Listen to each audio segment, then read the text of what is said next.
예, 박근혜 그 전 대통령이 지금 삼성병원에 있다고 얘기를 했죠. 건강이 아주 조금씩 좋아지는 걸로, 예, 제가 그쪽 분, 연결이 되는 분한테 전해 들으니까요. 이제 한 고비는 넘겼다. 그리고 이렇게 워낙 또 대한민국 의술이 뛰어난 그런 상황이라, 예, 한 고비는 넘기고, 이제는 그 당시에 사실은 11월 달, 12월 달에 대통령이, 박근혜 대통령이 교도소에 계속 있으면은 생명에도 어떻습니까? 지장을 초래할지도 모른다라는 그런 위기 상황에서 여러 가지 이제, 이 요인과 겹쳐서 사면이 이루어진 거 아니겠습니까? 물론 당연히 사면이 이 문재인 정부 또 이재명 후보에게 플러스, 효과를 거둘 것이라는 도상 연습을 했기 때문에 이게 사면이 이루어진 것이죠. 네. 사면은 100% 정치적인 행위입니다. 대통령만이 할 수 있는. 그러니까, 정치 사면일 수밖에 없고, 정치 사면은 당연히, 본인 세력들에게 플러스가, 그럴 가능성이 높으니까 사면을 해 준 것이죠. 네. 그건 제 김동원의 하이파이브 시간에서 제가 자세히 분석을 해드렸기 때문에 여러분들 혹시, 정치 사면 이게 어떤 내용인지 하고 찾아보면은 바로, 거기에 그 영상이 올려가 있을 것입니다.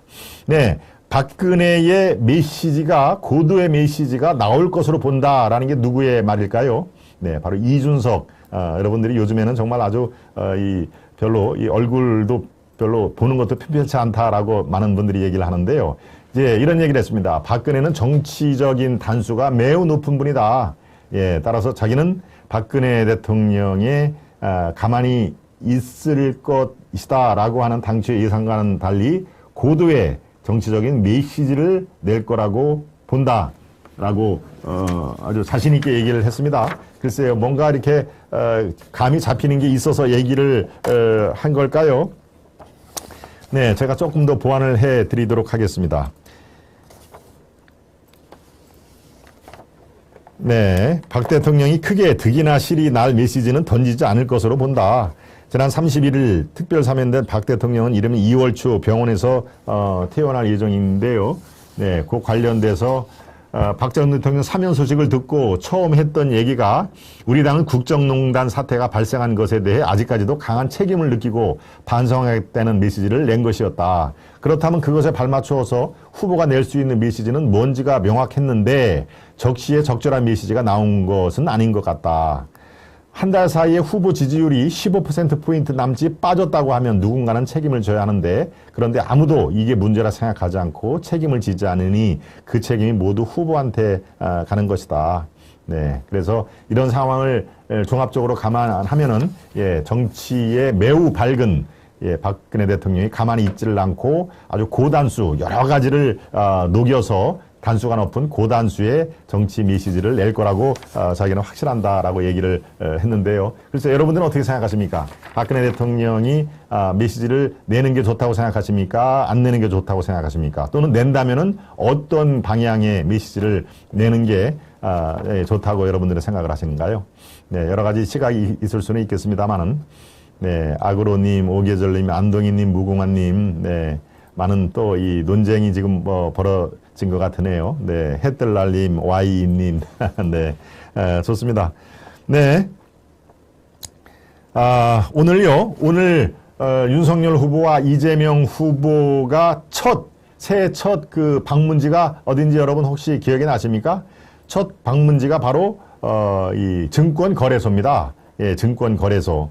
예, 증권거래소에 오늘 이제 첫 개장을 하는 날인데 여러분들 왜 두 후보가 똑같이 첫 동선을 증권거래소를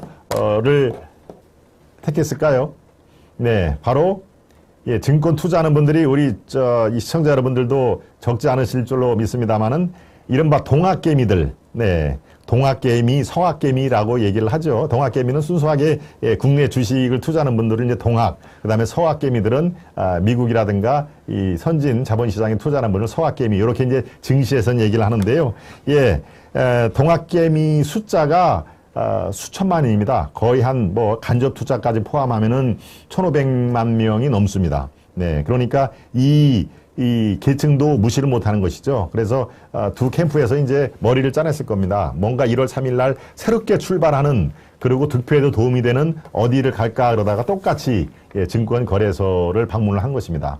거기에 이른바 그 투자하는 분들은 올 뭐 코스피 지수가 3천에서 5천까지 올리겠다라고 하는 그런 물론 뭐 그것처럼 참 허무맹랑한 얘기는 없습니다만은 아무튼 후보가 증시에도 상당히 관심을 많이 갖네. 이른바 자본시장에도 굉장히 관심을 많이 갖는구나라는 얘기를 이렇게 피부로 느낄 정도로 그러면 벌써 아까 말씀드린 대로 1,500만 명 이상이 거기에 해당되지 않습니까? 그러니까 오늘 증시 대동제 즉 증권거래소 하는 그 행사에 똑같이 참석을 할 수밖에 없었다. 네.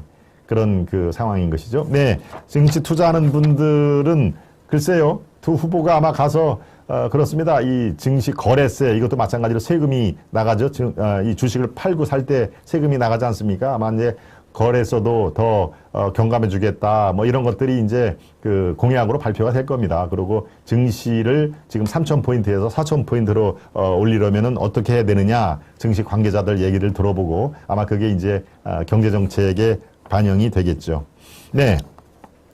오늘 홍준표 의원이죠. 경선 때는 후보였습니다. 홍준표 의원이 이런 얘기를 했습니다. 윤석열 참 추락하는 모습을 보니까 좀 딱하다. 그런데 탄핵 대선 때 내가 받은 지지율 정도로 지금 급추락하고 있다라고 하는 얘기를 했는데요. 예, 글쎄요. 아직 뭐 홍준표 후보 지지자들도 꽤 있습니다만은 탄핵 대선 때 지지율로 내려가 지금 비상 상태다. 지금 홍준표 의원은 아직 뭐 선대위에 참여를 하거나 그렇지는 않죠. 그냥 저렇게 외곽에서 툭툭 잽을 던지는 겁니다. 근데 윤석열에게 오히려 더 아픈 얘기를 많이 합니다. 그렇죠? 이재명 후보 공격하는 건 최근에는 별로 못 본 것 같습니다만은 이런 얘기를 했는데 이거는 이제 팩트가 다르다는 얘기를 했더군요. 예, 제가 한번 어떤 팩트가 다른지를 제가 설명을 해드리겠습니다. 여기에 보면은 홍준표 후보가 윤석열을 향해서 얘기를 했는데 윤석열이 박근혜를 구속한 사람이다라고 얘기를 했습니다. 실제가 그럴까요? 윤석열이 박근혜를 구속한 사람이다. 예. 그리고 구속한 사람은 문재인이 아니라 바로 윤석열이다라는 얘기를 바로 홍준표 의원이 했는데요. 네, 이거는 그 당시의 상황을 오도를 한 겁니다. 그 당시 상황을 시점을 보면요. 이게 그렇지 않습니다. 즉 2007년 3월에 3월 말에 구속이 됐죠. 예, 탄핵 인정이 3월 초고 그렇습니다. 3월 초에 2007년입니다. 2017년입니다. 17년. 네. 4년 전이죠. 2017년 3월 초에 제 기억으로는 3월 초에 이른바 헌법재판소에서 이정미 그 재판관인가요? 땅땅땅 하면서 어떻게 했습니까? 탄핵을 뭐 인용한다 뭐 이렇게 돼 있었죠. 예. 그 3월 초고 그다음에 박근혜 대통령이 구속된 게 3월 말입니다. 3월 말. 그러고 이 윤석열 후보가 서울지검장으로 발탁이 된 거는 문재인 대통령 취임한 5월 이후입니다. 예, 그러니까 그 당시에 구속영장을 청구하고 구속을 집행한 게 서울지검 아닙니까? 서울지검장은 다른 사람이었죠. 예, 시점이 맞지 않습니다. 예, 윤석열 후보가 박근혜를 구속을 했다라고 하는 그 워딩은 시점상 맞지가 않습니다. 구속된 시점은 3월 말, 그 다음에 서울지검장으로 윤석열 후보가 금이환영 한 거는 5월 이후에 문재인 대통령 취임한 이후에 된 것이죠. 그러니까 이 홍준표 후보가 사실은 이 팩트를 잘못 알고 박근혜 대통령을 구속한 사람은 문재인이 아니지 않느냐, 윤석열 아니냐라고 하는 것은 예, 어떤 의미에서 이 윤석열 후보를 또 코너에 몰려고 한 그런 좀 이 정황이 보입니다만은 예, 이거는 팩트가 시점에 관련된 팩트가 이것은 아니다라는 점을 제가 말씀을 드립니다. 네, 결코 뭐 홍준표 후보라든가 이런 그 분이 아주 뭐 말이 틀렸다라고 하는 그걸 지적을 한 게 아니라 팩트가 잘못됐기 때문에 예, 제가 팩트를 이 수정을 해드리는 것입니다. 네, 이렇게 정치 일반 소식을 전해드리면서 예, 오늘도 벌써 이게 다 오늘 벌어지는 얘기입니다. 다 오늘 그죠? 뭐 이 증권 이 거래소를 방문해서 증시를 활성화시키겠다라고 하는 게 다 오늘 벌어진 일이라 그만큼 지금 시시각각으로 많이 변하고 있다라는 점을 말씀을 드리고요.